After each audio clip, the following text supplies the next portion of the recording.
Bully, don't bully, don't bully.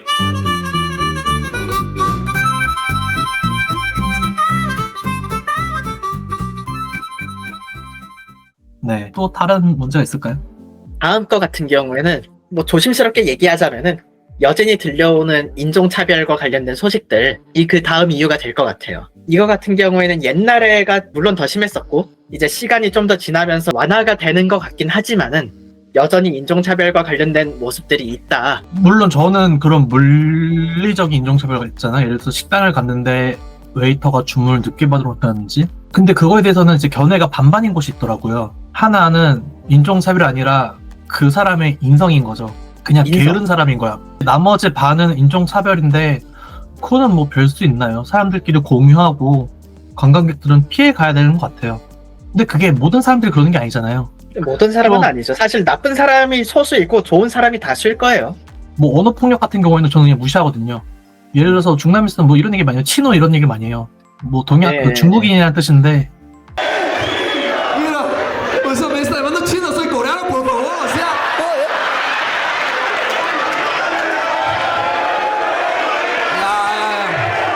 Gracias, gracias, guatemaltecos, gracias, gracias.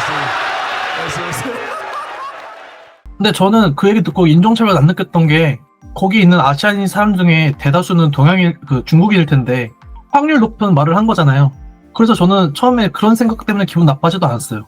그리고 만약 그 사람이 인종차별 목적으로 그 단어를 썼다 하더라도 아 얘는 가정교육을 못 받았구나 아유 불쌍하다 라는 생각으로 넘겨서 이거는 개인의 인식으로도 일단 그냥 넘어갈 수 있지 않나. 그러니까 근데 그것도 확실히 있어요. 그러니까 그냥 진짜 인종차별이 아니라 궁금해서 혹은 신기해서 하는 것인데도 우리가 좀 민감하게 받아들이는 부분들도 간혹 있다고 느끼거든요. 예를 들면은 제가 인터넷에서 본 것 중에 하나가 저희가 I'm from Korea 라고 얘기를 했을 때에 그분들 같은 경우에 그냥 하는 소리로 North or South 바로 얘기했을 뿐인데 근데 그게 되게 공격적이라고 느끼는 한국 분들이 있는 것 같아서 저는 모르겠어요. 그 정도인가 싶긴 했었어요. 그 글을 봤을 때에는요.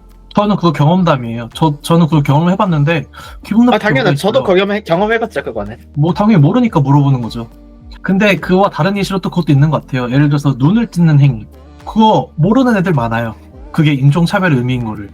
그 사람들 입장에서는 하나의 동양인을 나타내는 특징 중에 하나인 거죠. 눈이 상대적으로 가늘고 길게 찢어져 있는 거는. 그래서 모르고 하는 사람들도 있다. 근데 물론 아는 애들이 더 많긴 해요. 그게 인종차별의 의미라는 거를.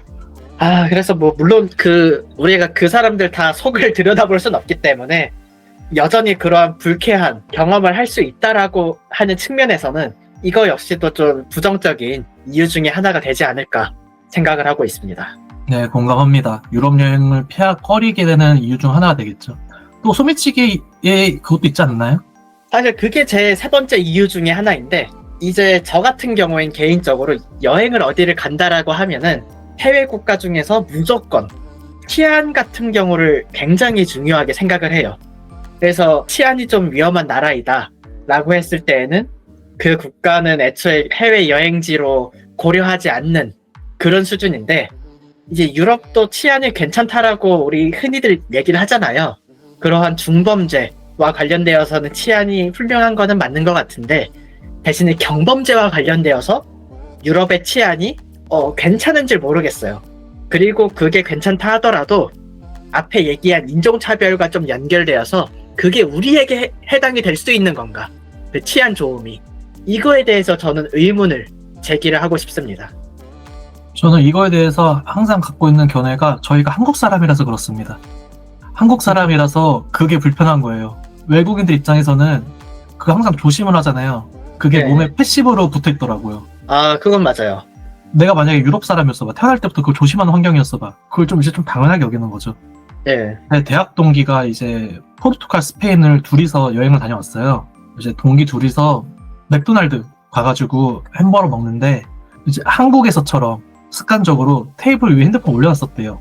이러면 안 돼. 그리고 당연히 사라졌죠. 먹고 있는 와중에. 근데 그것도 있죠. 아무래도 저희가 동양인이 가면은 무조건 관광객이니까 그러한 경범죄 1순위적인 타깃일 이 수밖에 없는 불편함은 또 있죠. 그러니까 얘들은 무조건 돈이 많을 것이다. 돈을 많이 지니고 있을 것이다.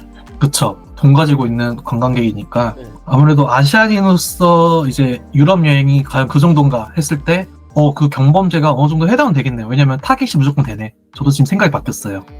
근데 조심함에도 불구하고 들러붙는 사람들이 있다는 게 저는 문제라고 생각을 합니다. 길거리를 평범하게 걷다가 뭐랄까 소매치기 범이 와서 혼자서 하는 경우도 있지만 2인 1조, 뭐 3인 1조 이런 경우들이 많다 하더라고요. 그런 것들은 내가 조심하는 영역을 벗어나서 위험이 우리에게 오는 거예요.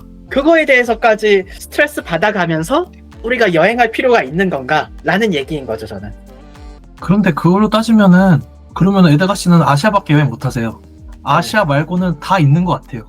아니 근데 실제로도 생각해보니까는 남미에서 짐을 잃어버린 경험이 있었다고 들었거든요.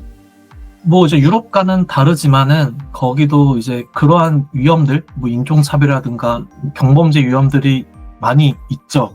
그리고 근데 저 같은 경우에는 일단은 거기 유학생 입장으로 갔었을 때는 제가 이제 핸드폰을 2번 소매치기를 당했습니다.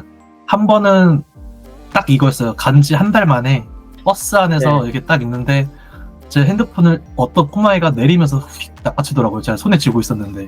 와. 그래서 그때는 바로 런닝맨을 찍었죠, 제가. 그래서 범인 잡고 그때 핸드폰을 되찾았습니다. 근데 두 번째 했을 때도 그때는 이제 3개월 차, 생활 3개월 차인데 이제 집 앞에서 이제 그때는 이제 강도를 당했습니다. 2인 1조 칼을 들고 있더라고요. 그래서 그 친구들 칼을 처음부터 꺼낸 건 아니고 제 손에 있는 핸드폰을 소매치기 하려고 했는데 소나기를 예. 제가 꽉 줘가지고 안 뺏겼어요.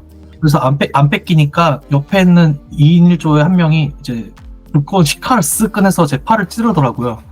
와, 미쳤다 진짜. 이제 이때 정신 차렸죠.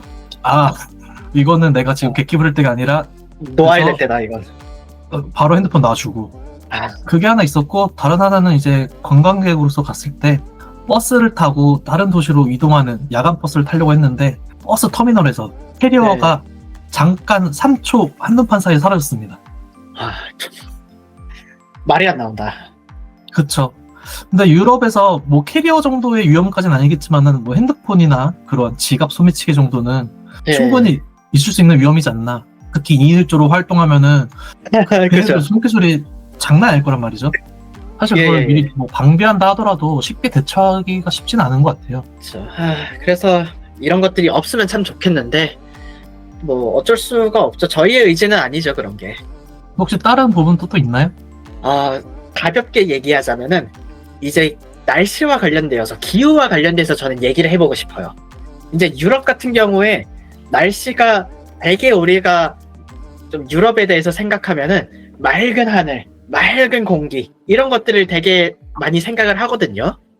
그렇죠. 그런데 특히 기사로 제가 좀 접했을 때에는 올해 여름 같은 경우에 유럽이 진짜 굉장히 더웠었다고 합니다. 또 기후와 관련돼서 얘기를 하고 싶은 게 우리가 여행 가려면은 적당히 낮이 있고 적당히 밤이 있어야지 우리가 그 나라와 그 도시를 온전히 맛볼 수 있다 생각하거든요. 근데 유럽 같은 경우에는 좀 심한 곳 위주로 얘기를 하자면은 여름에는 낮이 밤 10시까지 있고 겨울에는 낮이 낮 3시면은 해가 이미 다 진다 라고 좀 이야기를 하더라고요. 근데 제가 봤을 때는 우리가 뭐 회사를 다닌다고 치면은 마음대로 휴가를 쓸 수 있는 것도 아니고 이때 우리는 여행을 가야 돼 라는 것이 있을 텐데 그 시기와 기후 이런 것들이 다 어울려져서 최상의 여행이 될 수 있을까? 그럴 가능성도 있지만 아닐 가능성도 있다. 이거 살짝 억까 느낌이 좀 나네요. 제 이건 조금 생각에는 엇가긴 해요. 그것도 여행의 일부죠. 그 나라의 그 낮의 길이와 밤의 길이는 그것도 즐겨야지. 그리고 아까 처음에 얘기했었잖아요. 본인은 그런 것들을 즐긴다고 여행할 때 그 사람들의 생활 양식을 같이 경험하는 걸 좋아한다 하셨었잖아요. 그것도 그 사람들의 생활 양식인 그죠. 거지요. 그리고 유럽 여행이 어떻게 보면은 즉흥적으로 하는 게 아니잖아요. 네. 좀 미리 조사하고 가는 거기 때문에 그거에 대해서 날씨에 대해서는 그거는 관광객의 선택이라 생각을 합니다. 만약 그게 불만이었다. 그러면 조사가 미흡한 그 개인의 귀책으로 생각합니다. 그 부분은 솔직히 공감 많이 됩니다, 이거는. 그러면은 에드가님은 결국에는 유럽 여행이 그 정도인가라고 생각하는 게 4가지가 있는 거네요. 네. 네, 처음에는 뭐 관광지가 그 정도인가 매력이 있는 건가 하는 부분 하나와 이제 인종차별 관련된 부분 하나, 또 세 번째 치안, 그리고 네 번째는 예. 기후 이렇게 되겠네요. 뭐 그렇죠. 다 일리 있는 이유인 것 같아요. 근데 이거는 일단 우리가 유럽 여행에서 경험할 수 있는 단점들만 얘기한 거잖아요. 아, 그렇죠. 제 생각에는 유럽에서만 느낄 수 있는 것이 있는데 과연 그거를 다른 국가 여행이 대체할 수 있을까라는 생각은 있습니다. 뭐 문화적인 면을 보자면은 그 건축물들, 그 감성들을 물론 일단 중남미에서 어느 정도 충족이 가능하지만은 뭐 예를 네네. 들어 피사의 사탑, 콜로세움 그 감성과 감동을 아, 다른 진짜 국가의 다른 꼭 건축물이 대체 가능할까요? 그리고 그 스위스가 또 아까 우리 처음에 얘기했었지만 스위스가 또 관광 국가로 저희 한국인들은 또 인기가 많죠. 스위스 알프스 산맥이 주는 자연 경관은 또 그 나름대로의 맛이 있을 것이다. 네네, 맞습니다. 그래서 제 생각은 이제 그 유럽 여행이 다른 나라 여행으로 대체가 되냐는 거예요. 그쵸. 그 부분 그렇게 얘기했을 때는 저 역시도 유럽 그 감성 다른 곳으로 대체될 수 없다라는 거에 대해서 저 역시도 공감합니다. 그거는. 네, 유럽 여행이 그렇기 때문에 사람들이 아직까지도 여전히 워너비로 꼽는 사람들이 그만큼 많은 거고요. 네, 그래서 저는 그래도 유럽 여행 물론 고비용이 아까 보니까 너무 고비용이었죠. 나는 3, 400? 근데 일단 그거는 소비하는 사람에 따라서 할 수 있는 거지 않나 라는 생각을 합니다. 사실 유럽 같은 경우에 직항편이 있는 리얼 메인 도시가 아니더라도 베네치아가 굉장히 아름답다고 저는 들었었고 나폴리도 굉장히 아름답다고 저는 들었었고 하여튼 이런 식으로 그 메인 도시에서만 안에 있을 게 아니라 그 밖으로 사실 옵션을 파져나가면은 갈 곳은 굉장히 많고 그곳에서밖에 느낄 수 없는 것들은 분명히 있다. 대신 우리가 걱정하던 치안의 걱정이 더 커지겠지요. 그래서 이제 저 같은 경우에는 장단점을 고려했을 때 유럽 여행은 여전히 가고 싶은 곳 중 하나고 아직도 로망으로 남아 있습니다. 언젠가는 가보고 싶어요. 그러면은 에드가님은 전에 로망이라 하셨는데 만약에 그런 비용과 시간이 있다고 하면은 그 돈이면 유럽을 가시겠습니까? 아니면 차라리 다른 나라를 가시겠어요? 그러니까 그 돈과 그 시간 모든 것들이 갖춰져 있다라고 가정을 하면은 저 역시도 유럽은 여전히 가보고 싶긴 해요. 솔직히 말은 이렇게 앞에 다 이상한 얘기들 했지만 여전히 유럽은 가고 싶어요. 근데 대신에 그런 유명한 관광지들보다는 조금 더 안 알려졌지만은 굉장히 아름다운 그러한 관광지들을 가는 게 저는 미래에 좀 더 꿈꾸고 있는 것이지 않나. 그럼 그러면 우리 둘 다 유럽 여행 가고 싶은 거네요. 그 정도인가 얘기할 게 아닐 수도 있네요. 아니죠. 그 정도는 가죠. 아, 사람들의 그런 기대와 로망만큼인가? 그것도 그렇고 여기서 굳이 사족 붙이자면은 주요 관광지 그 정도인가? 아, 주요 그런 거. 각자 생각하는 그 결론이 있을 것 같아요. 그래서 후아님 같은 경우에 먼저 오늘의 주제 유럽 여행 그 정도인가?에 대한 결론을 먼저 한번 말씀해 주시죠. 유럽 여행 그 정도인가? 저는 아직 그 정도라 생각합니다. 허허. 대신 개인의 장단점을 잘 고려해야 될 것 같아요. 저 같은 제2 성향의 사람들은 그래도 그거 할 수 있거든요. T 같은 분들은 좀 힘들 수도 있지 않나. 에드가님은 어떻게 생각하시나요? 유럽 여행 그 정도인가? 저는 여전히 그 정도인가라고 의문을 던지고 싶고 대신에 주요 도시가 아니라 그 이외의 도시들로 여행의 범위를 확장을 한다면은 유럽 같은 경우에는 여전히 굉장히 여행지적으로도 너무 만족스럽고 비용적으로도 만족할 수 있는 그런 여행이 될 수 있다라고 생각을 해요. 아쉬운 거는 역시나 우리 한국과의 거리가 그 물리적으로 굉장히 멀다 보니까 그 부분이 좀 단점이긴 한데 나중에 언젠가 한 번은 유럽 여행을 꼭 가서 EPL 경기도 보고 독일에서 소시지도 먹고 그래서 이 정도로 저는 깠지만은 개선이 된다면은 더욱더 좋은 마음으로 갈 의향이 있다는 거 이렇게 좀 말씀을 드립니다. 예, 좋습니다. 그래서 오늘은 이렇게 대화를 마무리를 해보겠고 다음번에 또 일반적으로 우리가 언급하기 조심스러운 그런 주제들을 갖고서 저희가 가볍고 또 최대한 유쾌하게 풀어내볼 수 있도록 하겠습니다. 함께 해주셔서 감사합니다. 감사합니다. 네, 감사합니다.